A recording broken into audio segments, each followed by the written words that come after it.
Hello, my name is Naar, and today I will be presenting the results of our study looking into how persistent poverty affects the outcomes of patients diagnosed with colon cancer. Briefly, persistent poverty is defined as more or equal than 20% of the population within a geographic region living below the poverty line for more than 30 consecutive years. The National Cancer Institute has identified persistent poverty as a potential risk factor for cancer-related morbidity and mortality.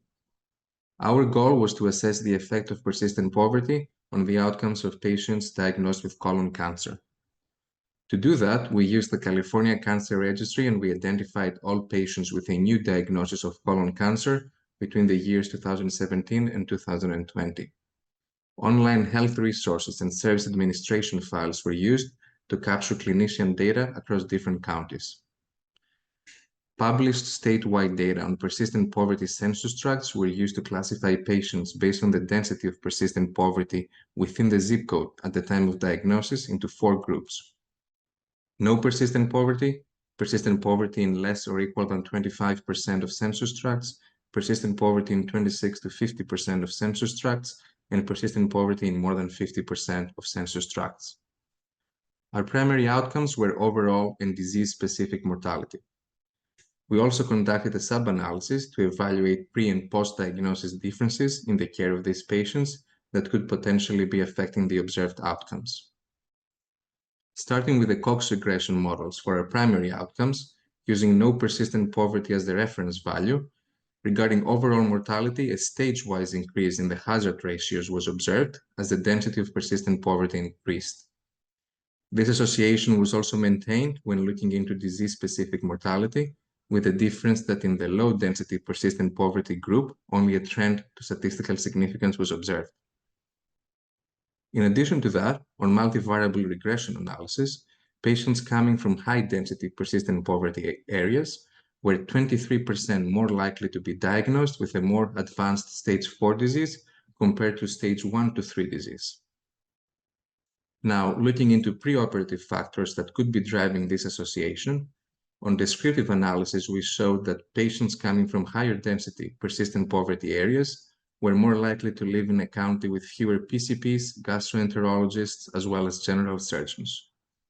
Also, patients from more persistent poverty areas were more likely to be evaluated in the ED for all possible presentation diagnoses the year prior to cancer diagnosis.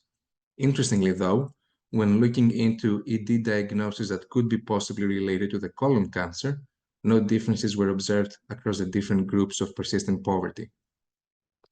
However, looking specifically into the patients with a possibly colon cancer-related ED presentation within a year prior to diagnosis, patients coming from higher persistent poverty areas had a higher total number of possibly colon cancer-related ED visits until formal diagnosis of disease. Looking now more into post-diagnosis differences in the treatment of these patients diagnosed with stage 1 to 3 disease on multivariable regression analysis, a trend towards statistical significance was identified for a decreased chance to undergo definitive surgery when coming from higher persistent poverty areas, with the exception of people coming from areas with persistent poverty in 26 to 50% of the census tracts, where this association was statistically significant. Interestingly, among the patients that underwent definitive surgery, patients coming from higher persistent poverty areas were less likely to undergo adequate nodal staging.